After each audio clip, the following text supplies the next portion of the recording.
ọmọ ẹlẹ́gbẹ̀dẹ̀ ọmọ ẹlẹ́gbẹ̀dẹ̀ ẹ wá wọ ọmọ ẹlẹ́gbẹ̀dẹ̀ ní tèlè o. ọmọ ẹlẹ́gbẹ̀dẹ̀ ọmọ ẹlẹ́gbẹ̀dẹ̀ ẹ wá wọ ọmọ ẹlẹ́gbẹ̀dẹ̀ ní tèlè o.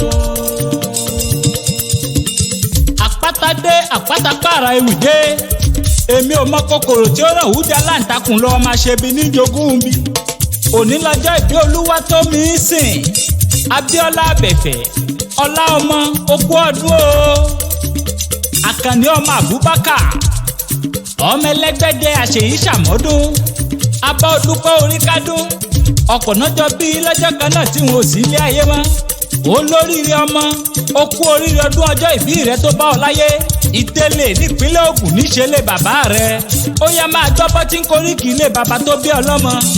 ìwọ lọmọ ẹlẹ́gbẹ̀dẹ̀ ọmọ Ògùn Ìjàsẹ̀ ọmọ ọlọ́fà akin ọmọ adélékè rẹrú ọmọ àkànbí òṣùwọ̀n ọmọ afọjọ́ méje rẹrú méje ọmọ òyìnbó pàtẹ ìlẹ̀kẹ̀ abẹ̀rẹ̀ ijó pàtẹ ìbọn ọmọ Ìtẹ̀lè mọ̀sú ilé ọ̀wọ̀ ọmọ omi dúdú sọ pákánrin kése happy birthday to you ó sọdún èyí wàá ṣèmí ìsìn ọdọọdún báyìí là rórógbó ọdọọdún là ráwùsà ọdọọdún là ó máa rí ọ àrídìnú ọmọ ló máa jẹ́ o kéwékéwé ayé kan ò ní jẹ́ ọgbẹ́ lọ orí ẹ jẹ́ kó o dàgbà látọ̀ orí ẹ jẹ́ kó o lówó lọ́wọ́ orí ẹ jẹ́ kó o ṣe ohun tó máa ń ṣe fún bàbá orí ẹ jẹ́ kó o ṣe ohun tó máa ń ṣe fún yeye ìgbà ọdún ìṣẹ́jú kan ni níwájú Ọlọ́run ọba happy birthday to you and we all wish you long life and prosperity.